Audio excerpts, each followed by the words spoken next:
ముఖ్యమంత్రి ఎందుకంటే subject correction ఎందుకంటే వారు మిస్గైడ్ చేస్తుంది తెలంగాణ ప్రజలు 24 గంటలు ఎప్పుడు ఇయ్యలే 5 ఏళ్ళు ఎమ్మెల్యేగా ఉన్నా 5 ఏళ్ళు ఎంపీగా ఉన్నా 1000 గ్రామాలు తిరిగినా దాన్ని విత్డ్రా చేసుకోవాలి వాళ్ళు 24 గంటలే ఆ లాగ్ బుక్స్ సాయంత్రం వరకు ఆదిలాబాదు నల్గొండ అలంపూర్కి వెళ్ళి రాత్రి వరకల్లా మొత్తం తీసుకొచ్చి హైదరాబాద్లో ఓ లాకర్లో పెట్టి దాల విషయం ఎందుకంటే దాన్ని ప్రూవ్ అవుతుంది అధ్యక్ష నేను వీడియో మీకు పంపిస్తా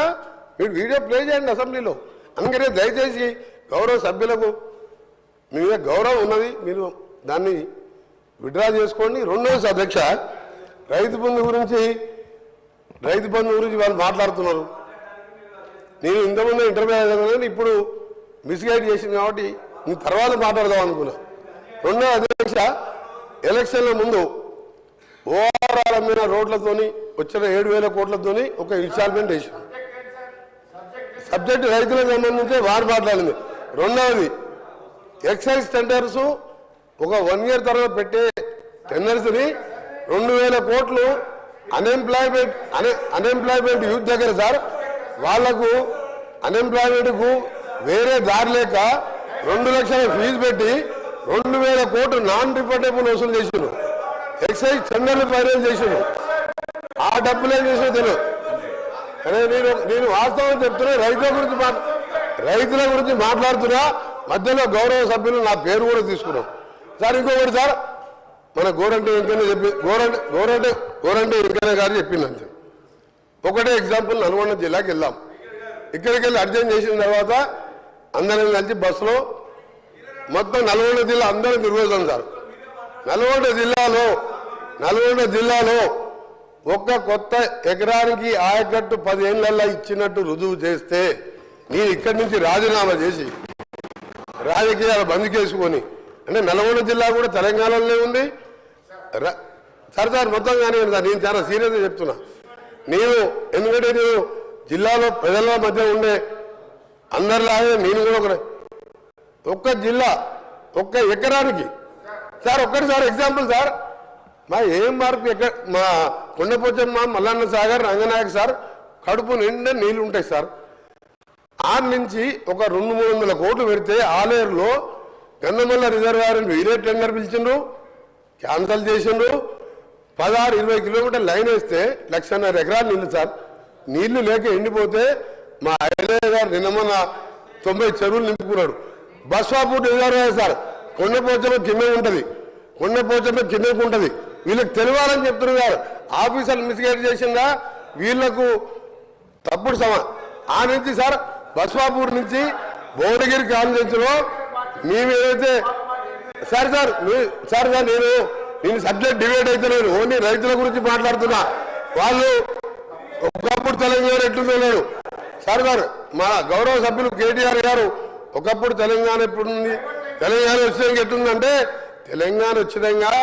మొత్తంగా నష్టపోయింది మొట్టమొదట నల్గొండ జిల్లా సార్ జగన్మోహన్ రెడ్డి గారితో ఒప్పందం పెట్టి నువ్వు పోతిరెడ్డిపాడు తీసుకుపో రాయలసీమ లిఫ్ట్ ఇరిగేషన్ తీసుకుపో అని చెప్తే 2 పంటలకు క్రాప్ హాలిడే ఇచ్చిన అధ్యక్ష అది పోయింది మల్లన్న సాగర్ 50 TMC ఉండి కిందికి ఇస్తే మా భువనగిరి ఆలేరు చిట్యాల వరకు అలైన్మెంట్ చేసాను దాన్ని టేకప్ చేయలేదు మీ నల్గొండ తెలంగాణలో ఉన్నవా లేదా నాకు ఇప్పటి ఇంకొకటి చివరిగా సార్ నేను ఎందుకు చెప్తున్నానంటే కరెంటు విషయంలో ఉచిత కరెంటు విషయంలో భారతదేశంలో ఆ హక్కు చెప్పే ధైర్యంగా ఆ పేటెంట్ ఎవరిదంటే కాంగ్రెస్ పార్టీ దాన్ని ముమ్మాటిగా చెప్తున్నా అధ్యక్షది ఆ రోజు రాజశేఖర రెడ్డి గారు ప్రతిపక్ష నాయకుడిగా మేనిఫెస్టోలో పెడతామంటే ముందుగా మా నాయకురాలు సోనియా గాంధీ గారు ఒప్పుకోలే అది ఇంపాసిబుల్ రైతులకు ఇయ్యలేమంటే వారిని రాజశేఖర రెడ్డి గారు ఒప్పించి ఉచిత కరెంట్ అనే దాన్ని ప్రవేశపెట్టి ఆ రోజు 9 గంటలు ఇచ్చిన అధ్యక్ష అప్పుడు వీరు మాట్లాడతారు అధ్యక్ష నేను హరీష్ రావు గారు కానీ కేటీఆర్ గారు కానీ 50 ఏళ్ళు మీరే పాలించారు 50 ఏళ్ళు సమైక్య పాలనలో ఆంధ్ర ముఖ్యమంత్రి ఉండి పొరపాటున మధ్యలో 2 సార్లు తెలంగాణ ముఖ్యమంత్రి అయితే సంఖ్యాబలంతో వాళ్ళని పదవి దింపితే మా నిధులు నీళ్లు నియామకాలు లేక అందరం ఆఖరి సొంత పార్టీ మీదనే పోరాటం చేసి తెలంగాణ తెచ్చుకున్నట్టుగా అధ్యక్ష మాకు అదేం అవుతుందనే కదా దాన్ని అన్యాయంగా దళితుని ముఖ్యమంత్రి చేస్తా 3 ఎకరాలు ఇస్తా నీ బిడ్డలో అనుకుంటా మోసం చేసి 10 ఏళ్ళు పాలిస్తుంది ఇవాళ మేము 10 ఏళ్ళ కర్మ మీది 50 ఏళ్ళలో నాగార్జున సాగర్ కానీ శ్రీశైలం కానీ సార్ శ్రీశైలం ప్రాజెక్ట్ కానీ సాగర్ కానీ శ్రీరామ్ సాగర్ కానీ వరద కాలువలు కానీ ఇవన్నీ పూర్తి చేసింది మేము ఆ 50 ఏళ్ళ అయినా ఆంధ్రులు మాకు సరి అయిన నిధులు ఇస్తలేరు మా ఉద్యోగాలు తీసుకుపోతున్నది కొట్లాడి తెచ్చుకున్న తెలంగాణలో మోసంతో అధికారంలోకి వచ్చి 10 ఏళ్లలో 40 కుటుంబాలు బాగుపడ్డాయి అధ్యక్ష వీళ్ళు అంటున్నారు కరెంట్ ఇచ్చిరు నీళ్ళు ఇచ్చిరు అని ఏమి ఇయ్యలే అధ్యక్ష ఏమి ఇయ్యలే ఇవాళ 100 ఏళ్ళు వెనకలు తీసుకుపోయి కళ్ళకు నీళ్లు పెట్టుకుని ఊళ్ళల్లో పోతే మనం పైసా జమ చేసి 25 లక్షల మందికి 2 లక్షల లెక్క నువ్వు లక్షిస్తాను హరీష్ గారు కూర్చో లక్షిస్తాను 6 ముక్కలు చేసావు 6 ముక్కలు చేస్తే బ్యాంకు వాళ్ళు వడ్డీకి ఎన్నికమైంది 1,50,000 కోట్లు అప్పు తీసుకొస్తే మేడిగడ్డ అన్నారం సుమ్మిలా కడితే వెదిరే శ్రీరామ్ అని వాళ్ళు ఇచ్చిండు రేపో మాపో అవి కూడా కూలిపోతాయని చెప్పిండు ఏం చేశాను కూలిపోయే ప్రాజెక్టు కట్టావు మొత్తం మోసం చేసినావు మీ కుటుంబాలు బాగుపడ్డాయి పోదాంపా తెలంగాణకి ఏమిటికి వస్తుందో 50,000 కోట్లు 50,000 కోట్లు అధ్యక్ష 50,000 కోట్లు మిషన్ దగ్గర ఇంటిని కల్లా నీళ్ళు ఇవ్వకపోతే పోదాంపా సిరిసిల్ల ఊరికి పోదాం సిరిసిల్ల గారి గిసిపేట గారి ఒక ఊరికి పోదాం మళ్ళా ఇప్పుదాం నీళ్ళు వచ్చినాయంటే మళ్ళసారి మేము ఓట్లు అడగాం